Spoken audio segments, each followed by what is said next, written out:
A planar antenna is also designed to provide coverage for things like long hallways with offices on each side, or just imagine, if you would, a large city library. And when you go into that library, you have rows of books.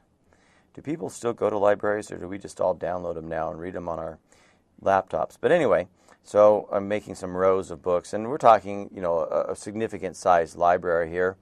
And what I might do with a planar, again, it's semi-directional, is I might put the antennas so that they could cover one row, and maybe put one on the other side so it can cover that row. And by doing this, I would be able to get coverage in that specific area.